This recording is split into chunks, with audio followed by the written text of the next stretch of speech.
আসসালামু আলাইকুম ওয়া রাহমাতুল্লাহি ওয়া বারাকাতুহু।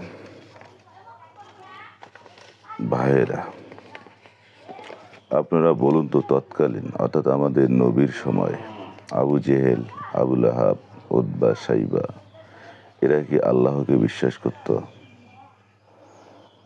হয়তোবা অনেকে বলবেন না, কিন্তু আল্লাহ পরিষ্কার কোরআনে বলেছেন, আল্লাহ ইনসালতাহুম মান খালাকাস সামাওয়াতি ওয়াল আরদ লাইয়াকুনুল্লাহ। তাদেরকে প্রশ্ন করো, এই আসমান এবং জমিন কে সৃষ্টি করেছে? তারা অবশ্যই বলবে আল্লাহ।